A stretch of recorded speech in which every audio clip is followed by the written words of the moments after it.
Minister, remote working will likely have a huge impact upon the future of employment for most Irish businesses. We have an opportunity to encourage people to stay home while working. This will help us achieve the 2030 7% per annum carbon emissions reduction target. The civil and public service have taken leadership in this move and should be commended for doing so. With just civil servants working from home, we can achieve a significant reduction in our carbon emissions. The research by Trinity academic Dr. Brian Caulfield and his colleagues on emission reductions from remote working shows it would also decrease congestion on our road networks and on our public transport, which in turn will make public transport more attractive and reliable.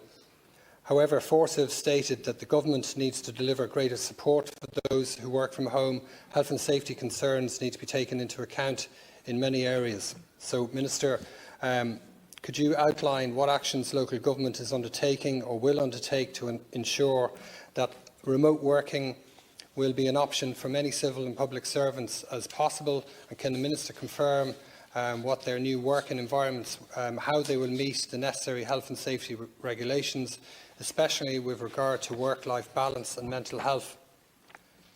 Since the pandemic began and human activity reduced, wildlife has started to flourish again in many parts of Ireland.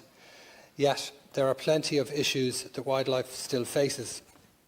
As nesting season started, hedgerows and other sanctuaries have been burning all over the country. While devastating to our struggling wildlife, it leaves us vulnerable to a worse problem. Last year we saw illegal burning destroy a huge part of Killarney National Park. We lost hundreds of acres of our last remaining native oak forest and thousands of wild animals. Fires like these have devastated areas like Australia and California. We are not immune to them.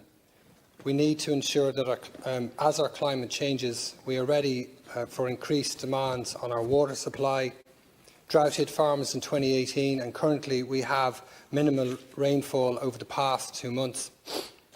Ireland was one of the first countries in the world to recognise climate and the biodiversity crisis.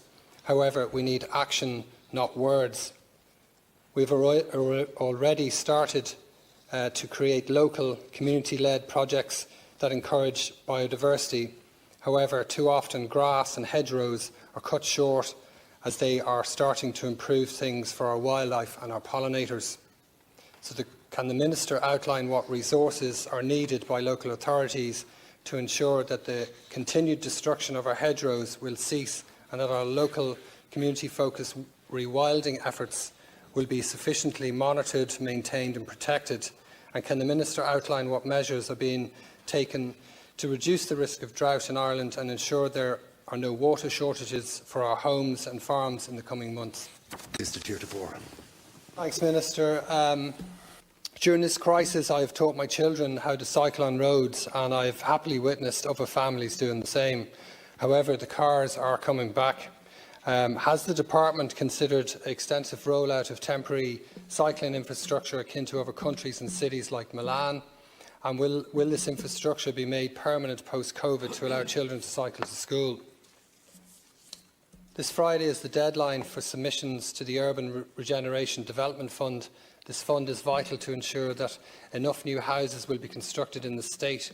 Considering the lockdown, housing delivery will stall in the coming months. Can the Minister say if this deadline will be extended? Throughout this pandemic, many local councils and authorities have secured extra accommodation to house their homeless.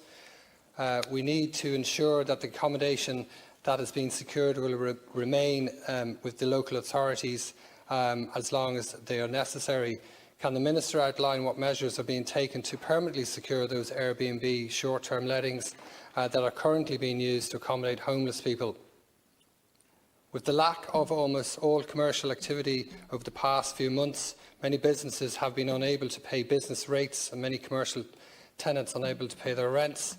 In the last few weeks, assurances have been provided by the Department that local authorities would be reimbursed to cover the shortfall on rates from commercial premises. The payment of these funds after the date and the treatment of the rates waiver is still unclear for small and medium businesses. This uncertainty is putting both businesses and councils under duress in the planning of their recovery. Could the Minister outline the agreed plan and its advice to councils for businesses that are unable to pay their rates and tenants unable to pay their rent? As we look around the Chamber, we are reminded of the COVID restrictions and how even the Dáil cannot meet in its full capacity.